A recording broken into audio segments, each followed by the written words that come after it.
sentencing as bad and abusive power as you've ever seen. Why was it so egregious to you? Well, you had a probation officer and a district attorney who both recommended no sentence. And you don't ever find circumstances when that happens and someone gets sentenced. So the judge went against both the district attorney and the probation officer when they said, don't give him a sentence, put him in jail for 2 to 4 years. This guy's been on probation for his entire adult life. His big offenses in the last, I think, 12 years have been doing concerts without the proper permission, popping a wheelie during a music video, breaking up a fight in an airport. And this is a guy who's sitting in jail for 2 to 4 years. It couldn't be any more ridiculous. Mike, you visited Meek in prison. What did you learn about him, seeing him in that setting? Yeah, so I've been to see him probably 8 times so far. I try to see him every week that I'm home. For me, it's completely depressing to see a guy that shouldn't be in jail by anyone's standards, to be locked up in a jail.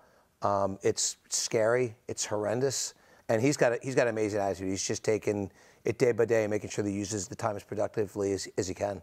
You've said you're confident that he'll be home soon. Why do you feel that way? I am. I think this is a case where you've got a judge who's completely abused her powers, who has gone, again, against the recommendations of the DA and the probation officer, that I can't believe that something like this holds up. Like, at the end of the day, America's a great country. I believe that, while the probation system, the criminal justice system is completely broken, I believe that generally wrongs get righted, and I think this will get righted sooner than not. You talk about that broad system. Obviously, Meek is a high-profile case, but it has shown a light on that. I mean, I read an op-ed from Jay-Z in the New York Times about it. I know you've spoken about it. Have you used this case, and will it incentivize you to take a more proactive approach to trying to fix the criminal justice system? Yeah, I'll tell you, I guess the positive in this is, up until this happened with Meek, I had no interest. Like, I knew nothing about the criminal justice system. I knew nothing about the probation system. I didn't care. I was focused on growing our business. I was focused on my family and friends. And so when this happened to Meek, and I sat in the court with him, and I watched the way the judge abused the people in the courtroom and how poorly she treated everybody, I said, this has to stop.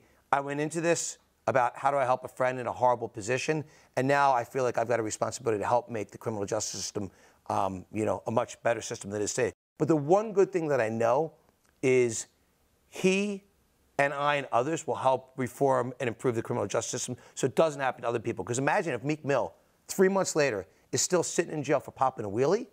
Imagine the average person who can't get the help. And I think it's Meek's responsibility and my responsibility and others to help make a difference there.